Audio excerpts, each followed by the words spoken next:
আমি আজ class 12-এর economics পড়াবো। আজকের টপিক হলো কস্ট ডিটারমাইন্ড প্রাইসিং, ব্যয় দ্বারা দাম নির্ধারণ। তোমরা এর আগে পূর্ণ প্রতিযোগিতামূলক বাজার ও একচেটিয়া বাজার পড়েছ এবং দেখেছ যে পূর্ণ প্রতিযোগিতামূলক বাজারে ও একচেটিয়া বাজারে ফার্মের লক্ষ্য কি? মুনাফা সর্বাধিক করা, এবং মুনাফা সর্বাধিকরণ প্রক্রিয়ার মাধ্যমেই দাম নির্ধারিত হয়। কিন্তু বাস্তবে শিল্পজাত দ্রব্যের উৎপাদনকারীরা দ্রব্যের দাম স্থির করে চাহিদা ও যোগান বা এমআর এবং এমসি বিচার করে না। তারা গড় উৎপাদন ব্যয় নির্ণয় করে এবং তার সাথে পরিকল্পিত মুনাফা যোগ করে দাম স্থির করে। একে বলা হয় মার্কআপ ব্যবস্থা। এই ব্যবস্থার বিভিন্ন দিক নিয়ে আমি আজকের ক্লাসে আলোচনা করব। প্রথমে আমি বলবো যে মার্কআপ ব্যবস্থাটা কি বা হোয়াট ইজ মার্কআপ সিস্টেম। আমরা জানি কি যে দীর্ঘকালে কোনো ফার্ম তার দ্রব্যের উৎপাদন তার দ্রব্য উৎপাদন করে কি গড় ব্যয়রেখার নিম্নতম বিন্দুতে। আমরা কি জানি যে দীর্ঘকালে কোনো ফার্ম তার দ্রব্য উৎপাদন করে বা তার দ্রব্যের উৎপাদন হয় কোথায়? যে গড় ব্যয়রেখার নিম্নতম বিন্দুতে। এই নিম্নতম বিন্দুতে উৎপাদন করলে মোট আয় ও মোট ব্যয় সমান হয়।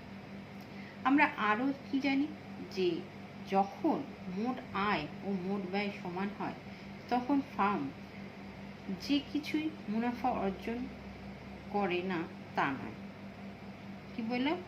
যখন মোট আয় এবং মোট ব্যয় যখন সমান হয় তখন যে ফার্ম কোনো মুনাফা অর্জন করে না তা নয়। এই সময় কি হয়? এই ক্ষেত্রে কি হয়? ফার্ম স্বাভাবিক মুনাফা অর্জন করে। ঠিক আছে, স্বাভাবিক মুনাফা অর্জন করে। স্বাভাবিক মুনাফা উৎপাদন ব্যয়ের মধ্যে থাকে এবং উৎপাদন ব্যয় পূরণ হলেই স্বাভাবিক মুনাফা পূরিত হয়। এখন আমাদের কাছে প্রশ্ন কি যে স্বাভাবিক মুনাফা হিসেব করা হবে কিভাবে স্বাভাবিক মুনাফা হিসেব করা হয়? কোন মুনাফাকে আমরা স্বাভাবিক মুনাফা বলব? স্বাভাবিক মুনাফার ধারণাটি একটি ব্যক্তিগত ধারণা। ফার্ম একটি পরিকল্পিত মুনাফা পেতে চায়। এই পরিকল্পিত মুনাফা উৎপন্ন দ্রব্যের ইউনিট পিছু মুনাফা হতে পারে, আবার শতকরা হারে মুনাফা হতে পারে। উভয় ক্ষেত্রেই ফার্ম প্রথমেই 1 ইউনিট উৎপাদন ব্যয় বের করে নেয়।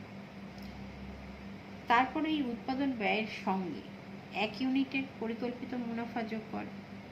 ধরো যে কোনো ফার্ম 100 ইউনিট দ্রব্য উৎপাদন করে এবং এই 100 ইউনিট দ্রব্য উৎপাদন করতে মোট ব্যয় হয় 1000 টাকা। তাহলে ইউনিট পিছু ব্যয় হলো কত? 10 টাকা।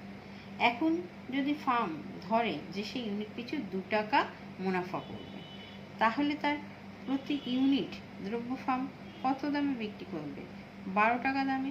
কারণ তার 1 ইউনিট তৈরি করতে ব্যয় হচ্ছে 10 টাকা, আর সে ইউনিট পিছু 2 টাকা মুনাফা পেতে চায়।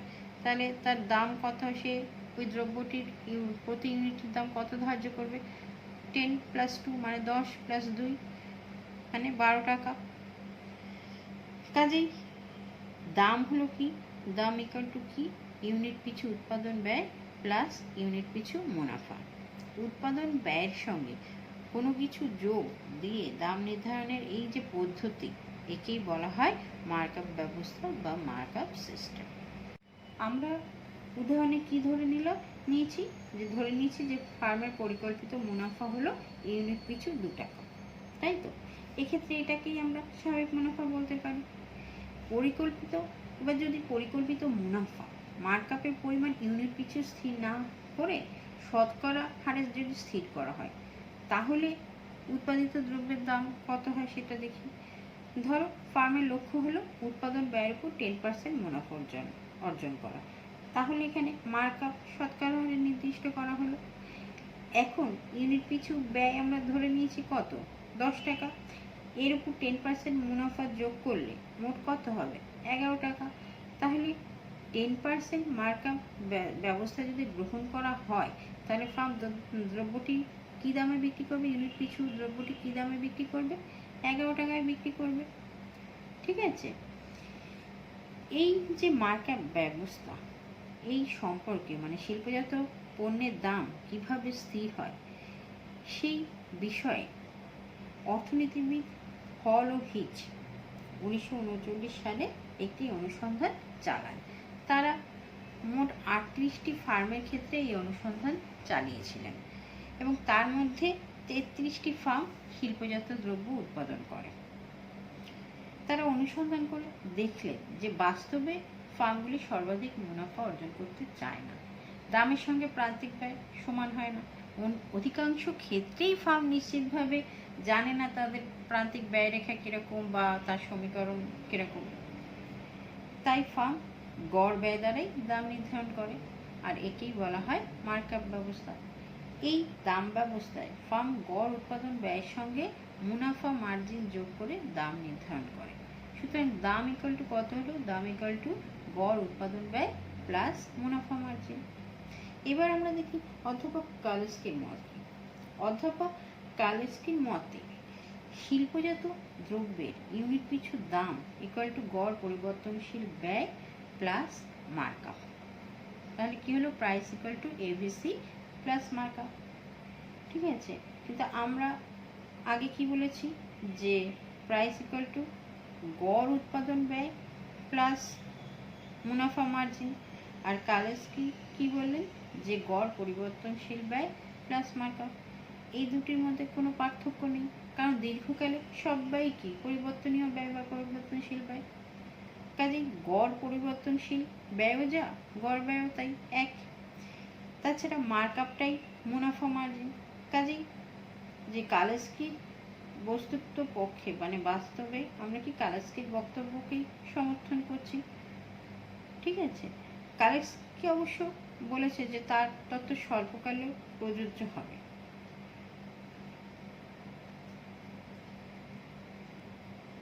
কালেস্কি কি বলেছেন যে তার তত্ত্ব স্বল্পকালেও প্রযোজ্য হবে, কিন্তু আমরা এখানে দীর্ঘকালের দাম নিরূপণ নিয়ে আলোচনা করছি।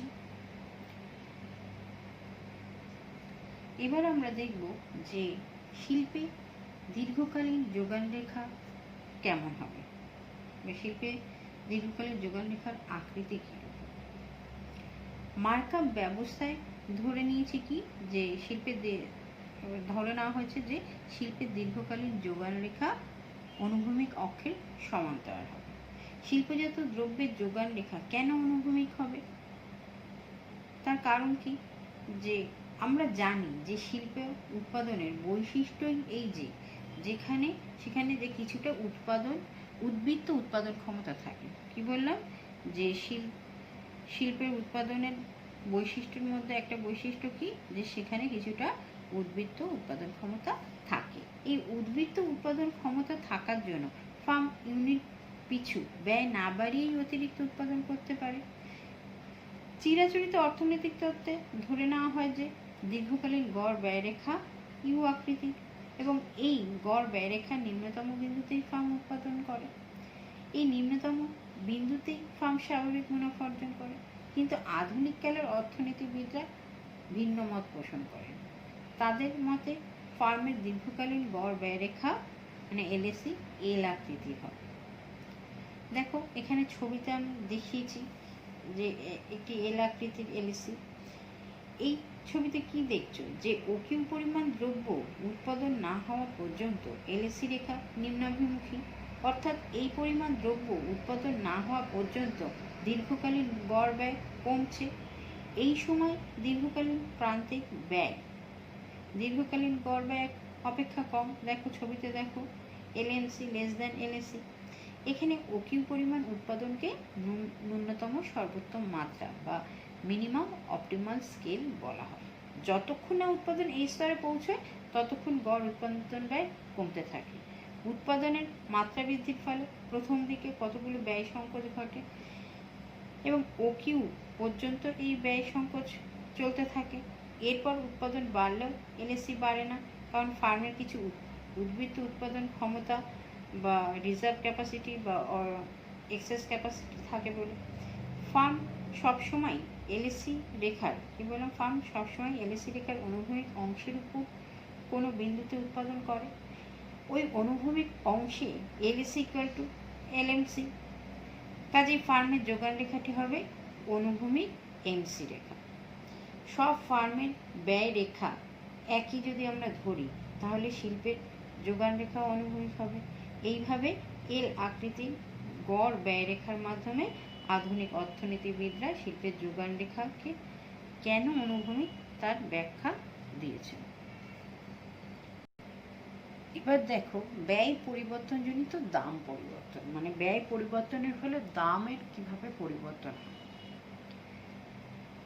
আমরা কি জানি, যে কি জানলাম, যে দীর্ঘকালে শিল্পজাত দ্রব্যের দাম দীর্ঘকালীন ইউনিট পিছু উৎপাদন ব্যয় এবং মার্কআপের দ্বারা নির্ধারিত হয়। দীর্ঘকালীন ফার্ম এলএসি রেখার নিম্নতম বিন্দুতে উৎপাদন করে এবং এই উৎপাদন ব্যয়ের মধ্যে স্বাভাবিক মুনাফা বা মুনাফা মার্জিন থাকে বা অন্তর্ভুক্ত থাকে। দাম নিম্নতম গড় উৎপাদন ব্যয়ের সঙ্গে সমান হয় এবং এই দামে শিল্পের যোগান রেখাটি অনুভূমিক হয়। এখন ধরো যে ফার্মের উৎপাদনে যে সমস্ত উপাদান নিয়োগ করে তাদের ইউনিট পিছু দাম বৃদ্ধি পেল, তা যদি হয় তাহলে একই পরিমাণ উৎপাদনের উপাদান নিয়োগ করলেও উৎপাদন ব্যয় বেশি হবে, অর্থাৎ দ্রব্যের ইউনিট পিছু উৎপাদন ব্যয় বেড়ে যাবে। যেমন ধরো উৎপাদন করতে জ্বালানি হিসেবে পেট্রোল ব্যবহৃত হয়, এখন বিদেশ থেকে আমাদের পেট্রোল আমদানি করতে হয়। যদি পেট্রোল উৎপাদনকারী দেশগুলি পেট্রোলের দাম বাড়িয়ে দেয় তাহলে কি হবে, উৎপাদন ব্যয় বেড়ে যাবে। গড় ব্যয় রেখাটি এক্ষেত্রে কি হবে, স্থান পরিবর্তন করবে। পেট্রোলের দাম বাড়ার ফলে ইউনিট পিছু উৎপাদন ব্যয়ও বেড়ে যাবে। এখন যদি ফার্ম মার্কআপ ব্যবস্থা অনুসরণ করে ও যদি মার্কআপের পরিমাণ বা শতকরা হার একই থাকে তাহলে পেট্রোলের দাম বাড়ার ফলে কি হবে, শিল্পজাত দ্রব্যটির ইউনিট পিছু দাম বাড়বে, কারণ গড় ব্যয় রেখা কি হয়েছে, স্থান পরিবর্তন করেছে গড় ব্যয় বেড়ে যাওয়ার ফলে। সেক্ষেত্রে মার্কআপ যদি নির্দিষ্ট থাকে শতকরা পরিমাণে বা ইউনিট পিছু পরিমাণে, তাহলেও কি হবে, শিল্পজাত দ্রব্যটি ইউনিট পিছু দাম বাড়বে। আরেকটি উদাহরণ দিয়ে বলছি, দেখো ধরো দেশে খাদ্যশস্যের উৎপাদন যথেষ্ট না হওয়ার জন্য খাদ্যশস্যের দাম বাড়ছে। খাদ্যশস্যের দাম বাড়ার ফলে শ্রমিকদের জীবনযাত্রার ব্যয় বৃদ্ধি পাচ্ছে। যদি শ্রমিকদের আর্থিক মজুরি একই থাকে তাহলে তাদের জীবনযাত্রার মানের অবনতি ঘটবে। সেজন্য খাদ্যশস্যের দাম বাড়লে শ্রমিকরা বাড়তি মজুরি দাবি করবে। এখন যদি শ্রমিকদের এই দাবি মেনে নেওয়া হয় এবং মজুরির হার বৃদ্ধি পায় তাহলে ইউনিট পিছু উৎপাদন ব্যয় বৃদ্ধি পাবে এবং গড় ব্যয় রেখা উপরের দিকে স্থান পরিবর্তন করবে। এক্ষেত্রে দ্রব্যটির ইউনিট পিছু দাম বাড়বে। যদি অন্যান্য উপাদানের দাম একই থাকে কিন্তু মার্কআপের পরিমাণ বা শতকরা হার বৃদ্ধি পায় তাহলে দ্রব্যটির ইউনিট পিছু উৎপাদন ব্যয় বাড়বে এবং ইউনিট পিছু দাম বাড়বে। মার্কআপও এক ধরনের উপাদানের আয়, এটি উদ্যোক্তার আয়, কাজেই মার্কআপ বৃদ্ধিও উৎপাদন ব্যয় বৃদ্ধি ঘটাবে। কি বললাম, মার্কআপ বৃদ্ধিও উৎপাদন ব্যয় বৃদ্ধি ঘটাবে।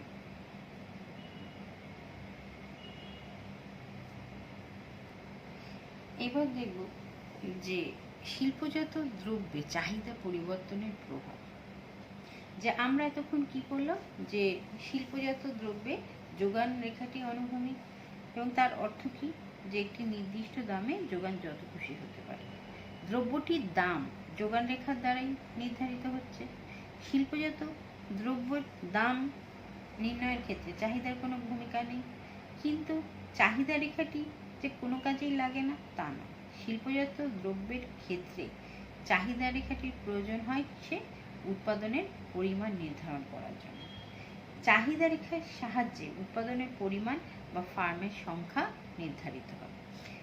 দীর্ঘকালীন অবস্থায় কোনো একটি ফার্ম ততদূর পর্যন্তই উৎপাদন করবে যেখানে এলএসি মানে লং রান অ্যাভারেজ কস্ট সর্বনিম্ন।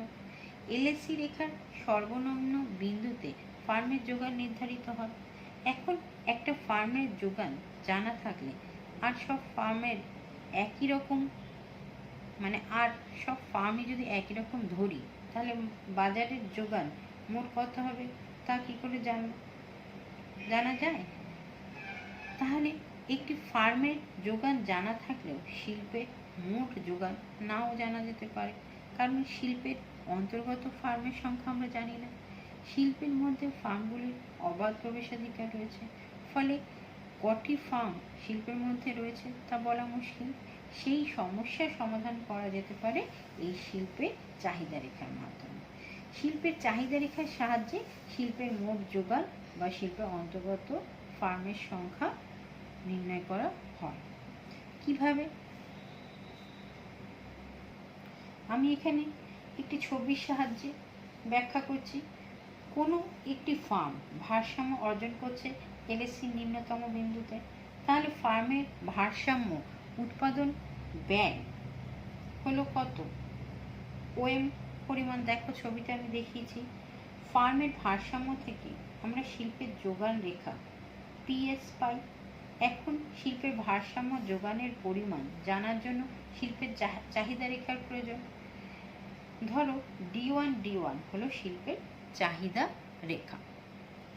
কি বললাম? D1 হলো শিল্পের চাহিদা রেখা। তাহলে এ বিন্দুতে চাহিদা ও যোগান এখানে পরস্পর সমান হচ্ছে, মানে চাহিদা রেখা এবং যোগান রেখা পরস্পরকে ছেদ করছে।